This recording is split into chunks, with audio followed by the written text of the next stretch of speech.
You're listening to the What the Wrestling Podcast, the show that brings you all things wrestling with your host, RJD.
Oh, you already know what time it is.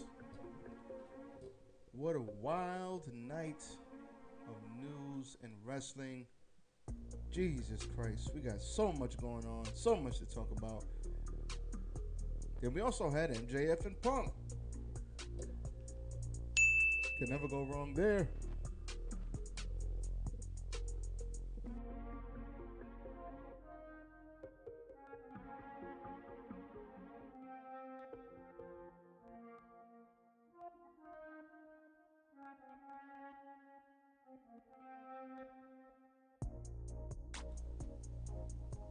So let's not waste any more time. Y'all already know what it is. Show them my socials, please. Follow me, RJD, at Instagram, RJD10K, on the Twitter, RJ699, and on Snapchat, RJD199. Most importantly, follow What the Wrestling on Facebook and YouTube and TikTok. Follow me on Spotify and follow me on Anchor. I don't know what happened to my last upload on Spotify and Anchor, but it tweaked out. For some reason, it didn't post. But you guys have the YouTube, so I will make sure that this episode posts to the Anchor. We all know people love the audio version. With that being said, let's not waste any more time. Let's go!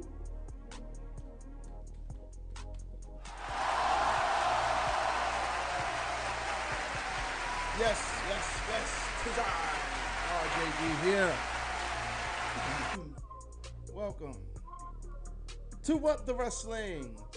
Here we talk about all things wrestling. Like I said, I am your host, repeating it, RJD.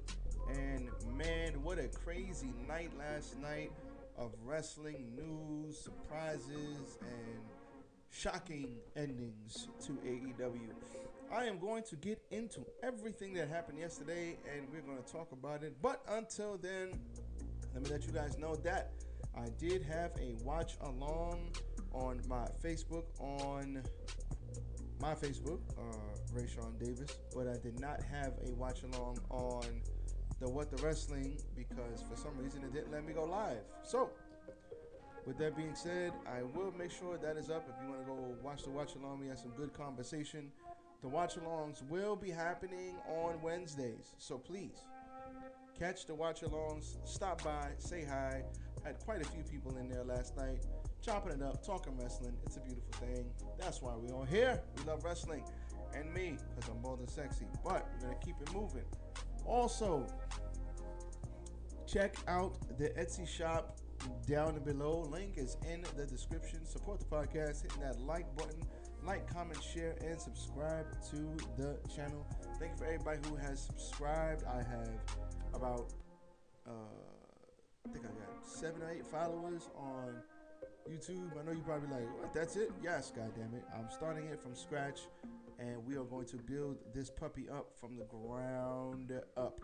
So, thank you for everybody who subscribed and I appreciate you all for showing love. You want to get some merch, check out the Etsy shop, support it that way. And if you want to support for free, hit the like button, comment, share, and subscribe. If you comment, I will reply to your comments as soon as I get them. So, with that being said, let's talk about Shane O'Mac. Surprise, motherfucker. You're fired. Now, Shane O'Mac has apparently left the company or been sent home from the company. Apparently, that is the report coming out of the WWE camp, as reported from Ringside News. Crazy stuff. Shots fired! Shots fired! So let's talk about this, because this is crazy. So, as you all know, I'm sure you've heard Shane McMahon was at the Royal Rumble 2022, and there were plans in the works for him to work Elimination Chamber, and he had WrestleMania plans as well. But Ringside News exclusively has reported that Shane McMahon has been quietly let go. You see, Shane McMahon apparently was a nightmare to work with backstage. He openly criticized Jamie Noble. He was the producer of the Royal Rumble match, which is not uncommon because he always produces the Royal Rumble match, according to sources. So, for him to come back and openly bury Jamie Noble and try to book the Royal Rumble around himself, Nope. Oh, hell no! nah, fam. Bad move right there. And a tenured member of the creative team informed the Ringside News that the writers were told they were told in a semi-quiet way that there are no creative discussions for Mr. Shane O'Mac. He was scheduled to be on Raw and in the Elimination Chamber in Mania, but like I said previously, all of his plans are dead and died in the water. So, let's see. Shane McMahon came back and tried to book the Royal Rumble around himself. Shane McMahon was the last four in the Royal Rumble, which made no sense. Stop it. Get some help.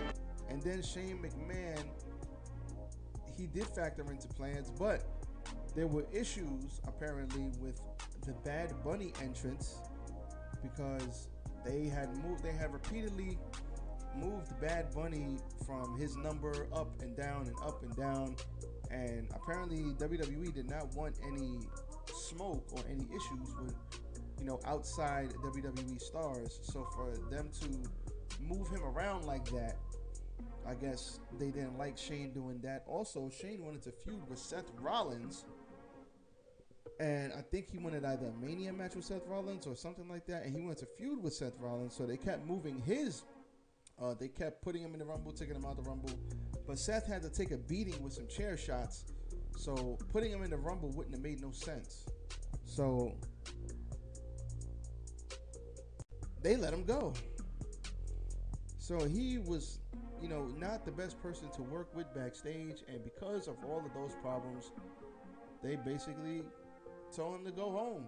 And now the writers have been told there are no creative plans for Mr. Shane O'Mac. Wow. I'm sure he came into the office and Vince was like, "How dare you? Don't ever come over here and try to run shit." But that's crazy, man. That's crazy. Why Shane would come in and try to, and think about it, that Royal Rumble was boring. Now, not a lot happened. Basically, nothing ever happened. Brock came in and squashed everybody at the end.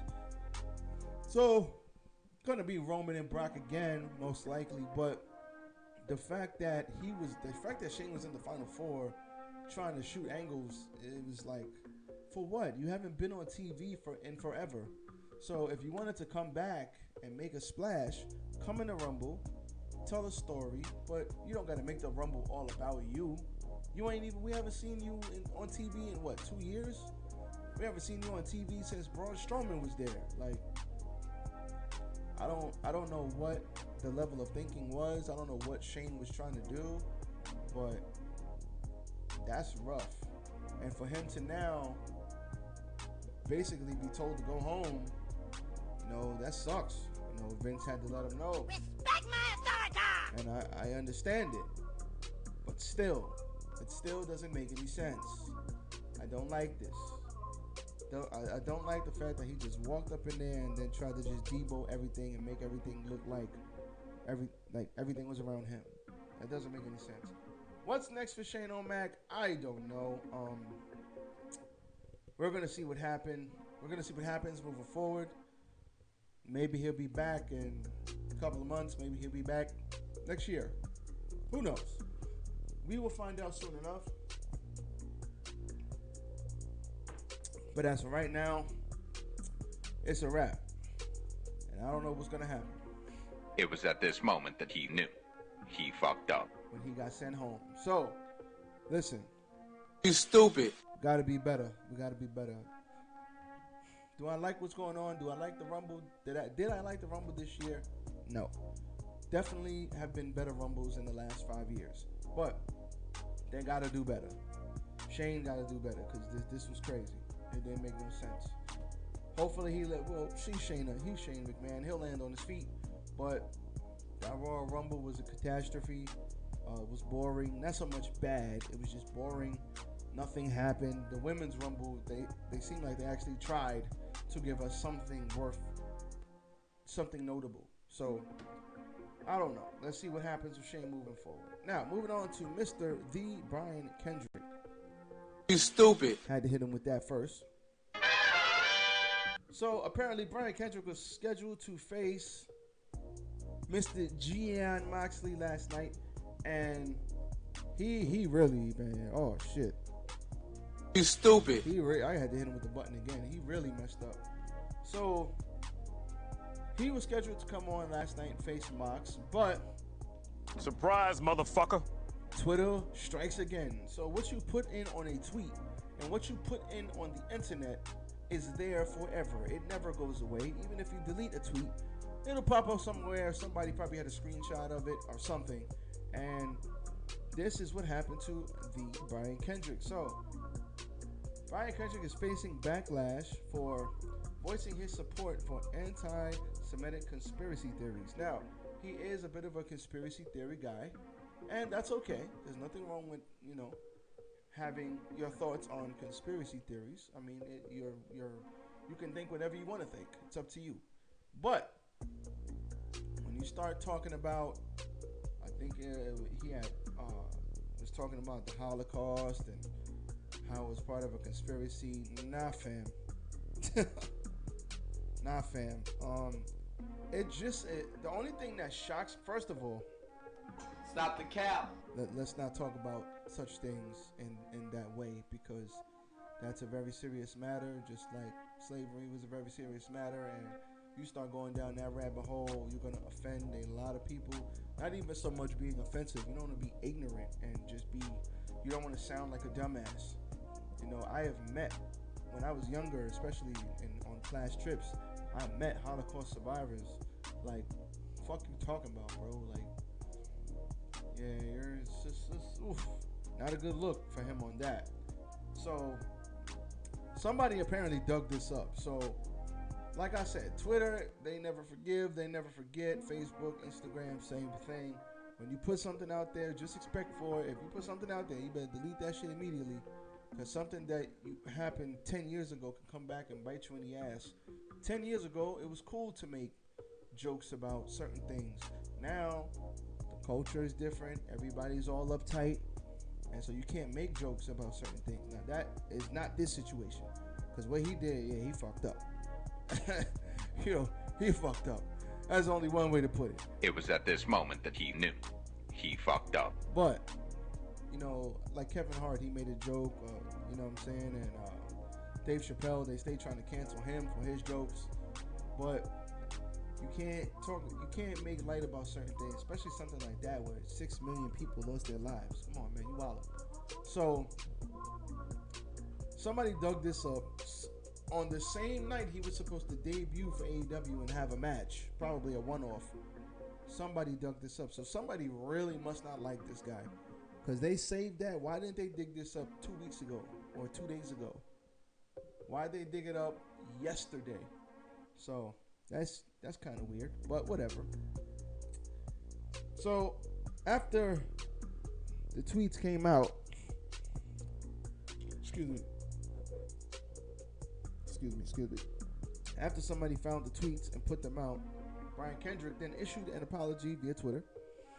And I quote, "I apologize for all the hurt and embarrassment I have caused with my words. These are not my beliefs and were never beliefs of mine, and I crossed the line." He continued, "I spread most vile comments without thinking of the damage it would cause. I will live with this regret for the rest of my life, and I am truly sorry for the pain I've caused." Now, Tony Khan probably had no idea about these tweets, because if he did, he wouldn't have rocked with Brian Kendrick. He wouldn't have asked them to come in and fight Mox. He wouldn't have asked him to do none of that. He would have left this alone. So he felt it in his best interest and the best interest of the company to write a statement on Twitter as well. And I quote from Tony Khan, "We've been made aware of the adherent and offensive comments made in the past by Brian Kendrick. There's no room in AEW for the views expressed by Brian. We think it's best for all that Brian be pulled from tonight's card. As we gather more info, we'll announce a replacement bout ASAP." So not only did you fumble the bag for the night, let's keep it clear. Stupid. You also fumbled an opportunity for maybe an AEW contract, however long or short it might have been. Stupid. You also damaged your reputation, and if you try to go back on the indies, Stupid. probably at least for the immediate future, nobody's gonna touch you. Stupid. And it sucks, because it sucks for him, because it's like, I just thought I was gonna talk about certain things and it wasn't gonna come back to bite me in the ass. But I be telling my young friends too, what those videos you put up, everything you put up can and will be used against you in a court of public opinion. It doesn't matter. It will be used against you. Nobody cares. Nobody cares about the context in which you stated it. Nobody cares in the context in which it was delivered. If you put something up there and somebody doesn't like you and you become a person of status and notoriety, somebody's gonna grab an old tweet that you put up there making a joke or saying something stupid on a drunk night that maybe you shouldn't have. They're not gonna care about the context. They're gonna use it against you in the court of public opinion, and it might fuck up your bag. Stupid. That is the bottom line. So, I hope he learns from this experience. We live and we learn. He's 42 years old. He'll be fine. I don't think anybody's gonna touch him right now, but I think he'll bounce back. You know, it was a long time ago. Those tweets were a long time ago, and I don't know the context, but he shouldn't have said what he said. I don't even want to know. I just know it was anti-Semitic rhetoric, I believe, about conspiracy theory, about conspiracy theorists. And listen, I ain't even getting into all that. You shouldn't even walk that tightrope. You're free to think whatever you want to think. This is America. That's great. That's why we love America. Freedom of speech. But when you speak freely about certain things, conspiracy theories or otherwise, you better be prepared for that smoke that comes back at you, because it's coming. Especially if you offend intentionally or not a certain group of people. They are coming for that ass. Now listen, you can't please everybody, I understand, but in this situation, there is no right answer. He shouldn't have said what he said. In other situations, like Kevin Hart, Dave Chappelle, when they're cracking jokes about stuff, it could be misinterpreted. That's different. This is not that. So, I hope Brian Kendrick learns from this situation and he goes on to continue his career. You know, I think I'm not sure his situation, but he's not in WWE anymore. He needs to focus on getting right. Maybe time will heal this wound and he'll be back better than ever. Just learn from your mistakes. That's all you can do. Now let's talk about AEW. Good show last night. We had a very, very long main event, which kind of shocked me, but it was great.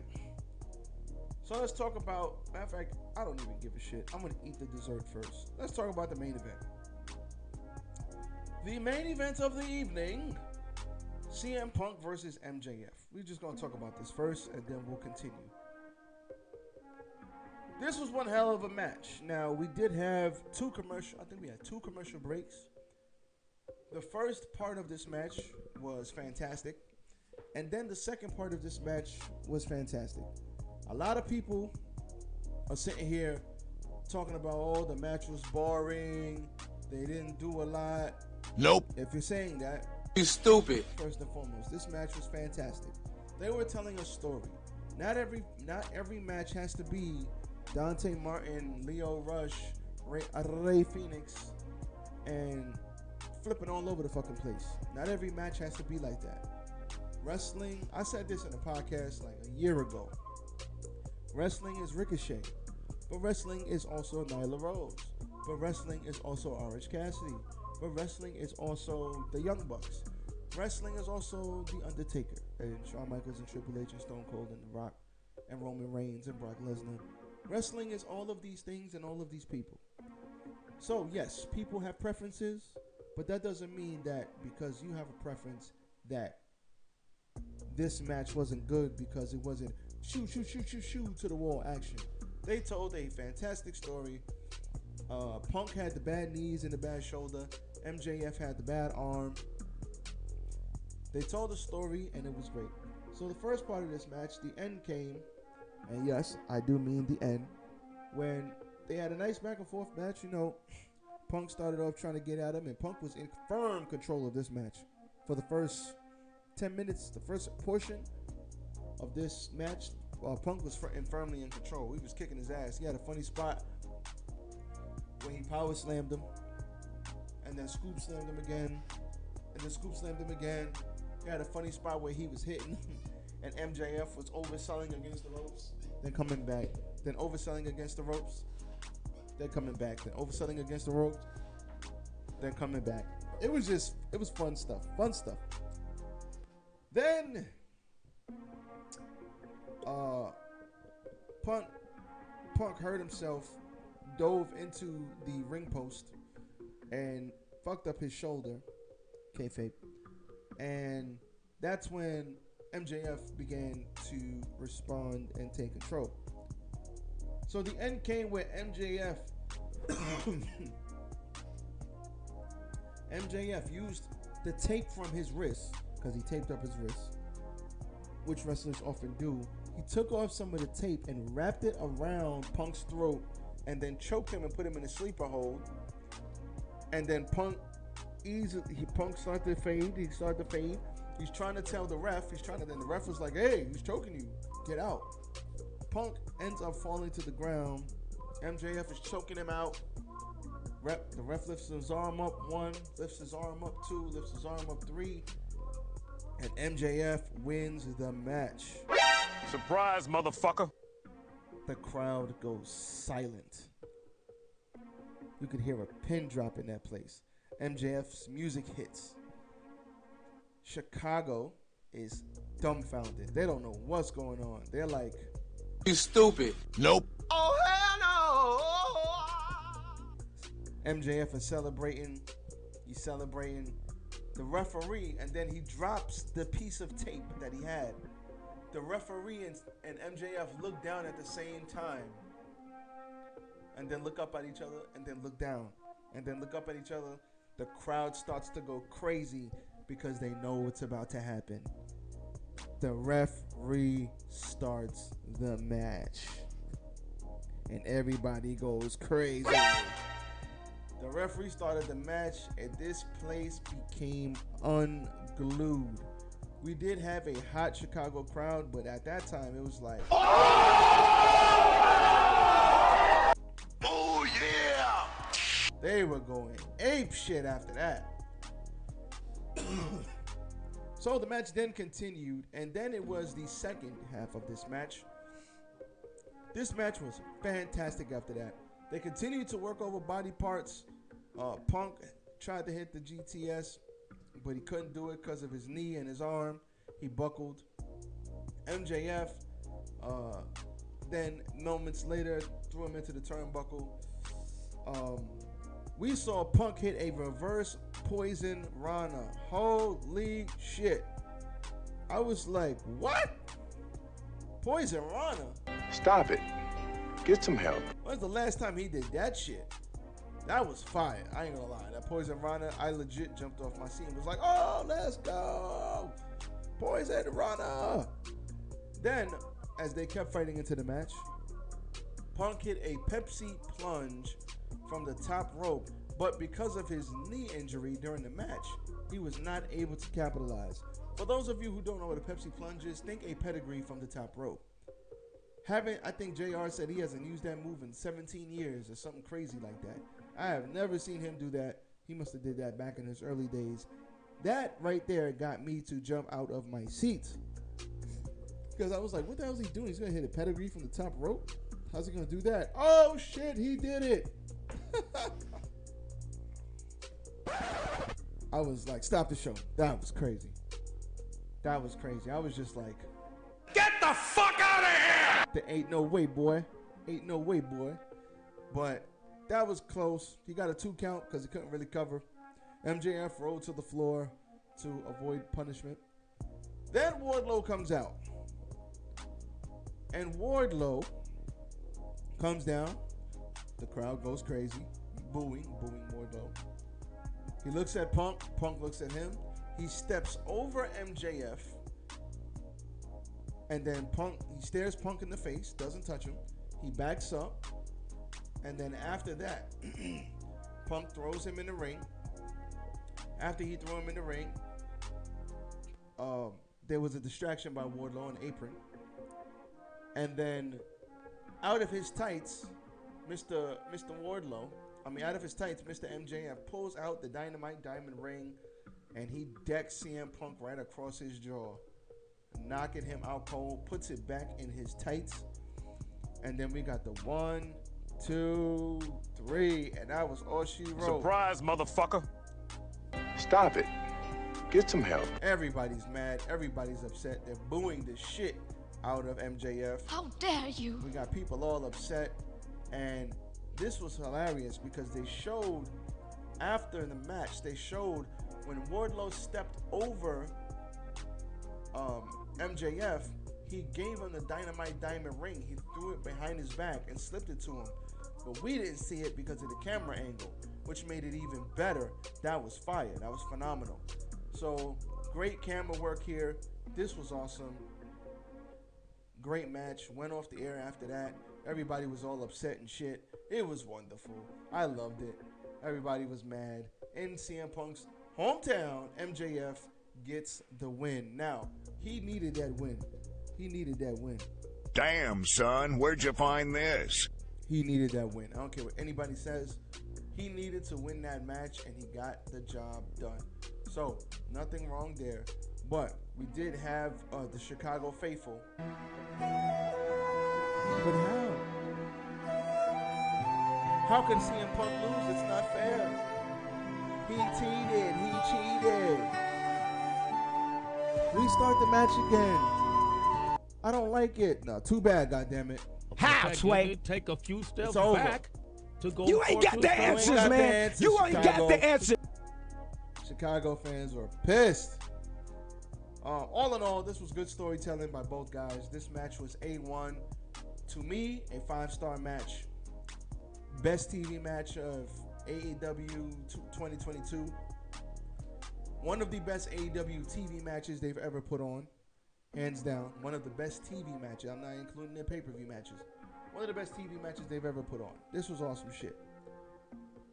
Now, start of the show.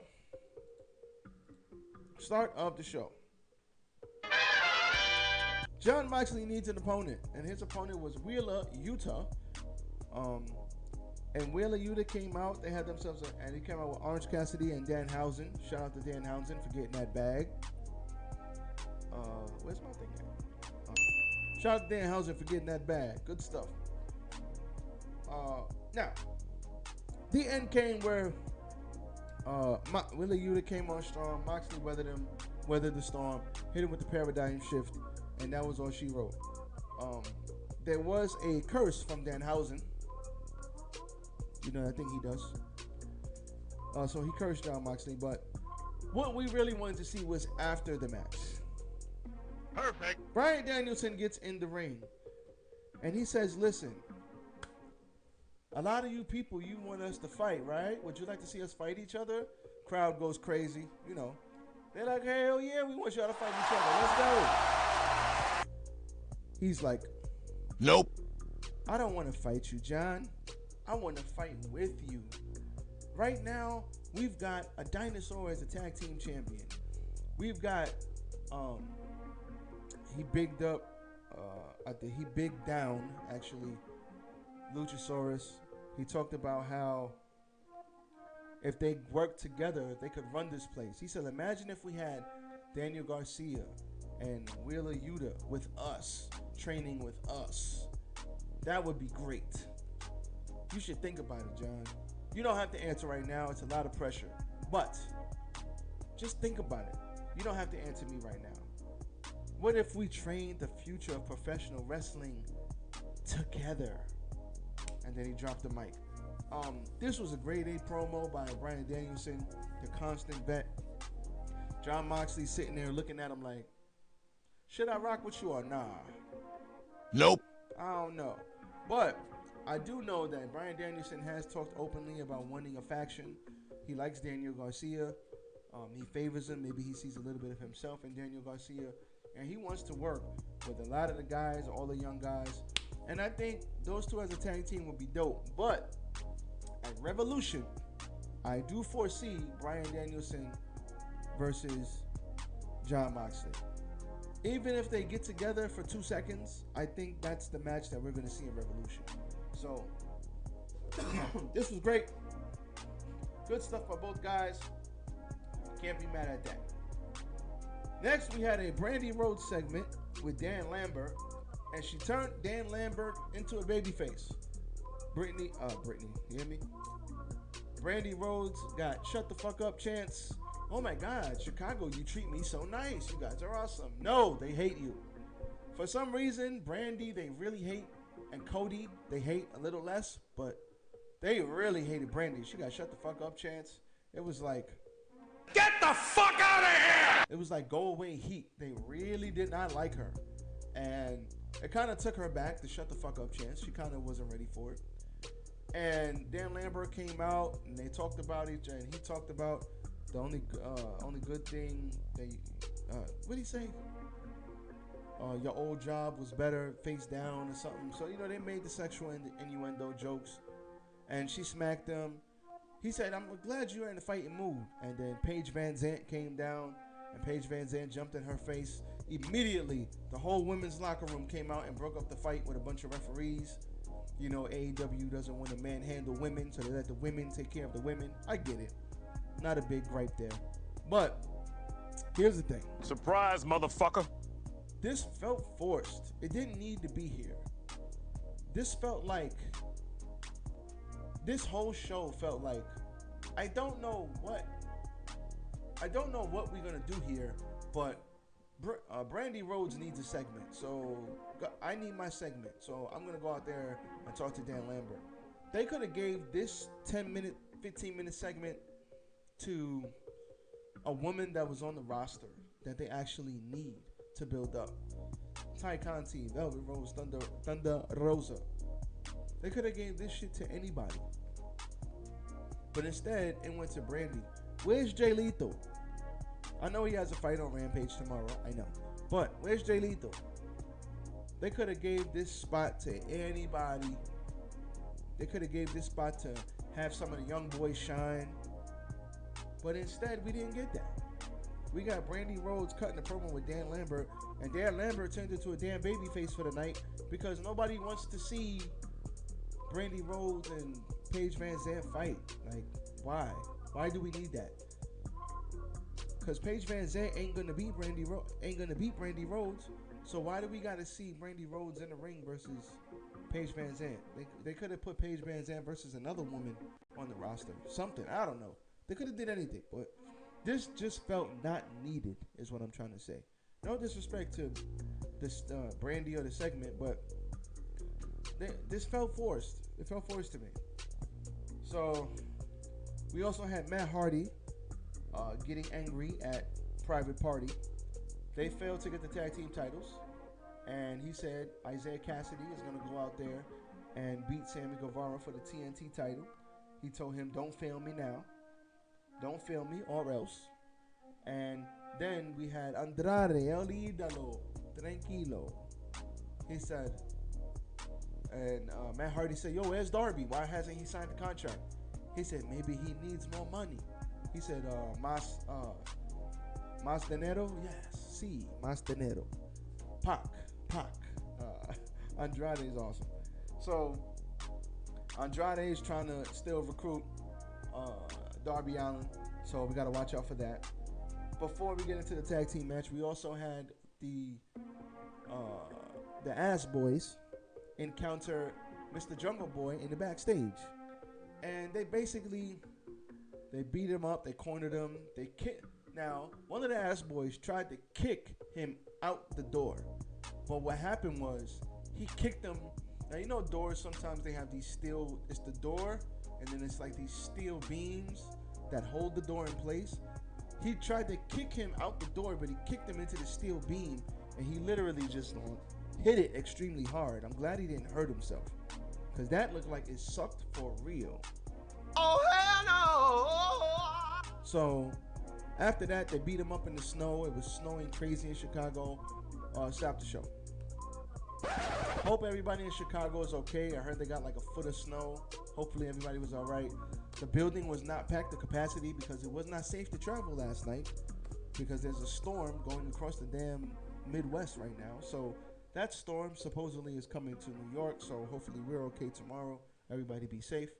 But the Ass Boys beat them up. They got chased off by Luchasaurus and Mr. Christian. And then for another segment, we definitely had Adam Cole talking about how Orange Cassidy beat him, but it doesn't count. He is still undefeated because it was a lights out match, which is true. And he said, I'm tired of everybody not giving me my respect. So, what's going to happen is, nobody gave me my respect. I'm going to fight Evil Uno next week, and then I'm going to demand my respect, and everybody will know that I need to get respected. So, Evil Uno is probably going to get killed next week. That's fine. Next, we had the Death Triangle versus the Knights of Black. So, the Knights of Black, very cool entrance. Love it. Then we had Death Triangle. Pat came out blindfolded. He did a couple of moves with his blindfold on. He's such an extraordinary athlete. I don't know why. I could see them putting the title on him, even if it's for a little bit, even if it's a TNT title. But I know he has travel restrictions, so it's like maybe you don't want to put the title on him, but Pac is great. So, the end came when the babyfaces tried to hit the fear factor, but Black, but Malachi Black threw smoke, mist into Pence's face, setting him up for the Dante's Inferno, which is an awesome looking finish, and that was all she wrote.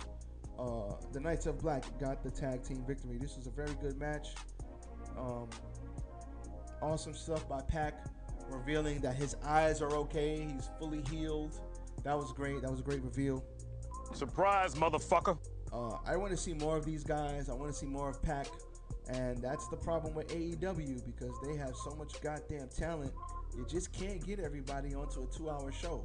But it's perfect as a 2-hour show. You better not make it a 3-hour show, because that would suck. So, moving on. Next, we had Ruby Soho versus Nyla Rose, the Beast. So, this match was okay. It was solid. The end was very, very weird.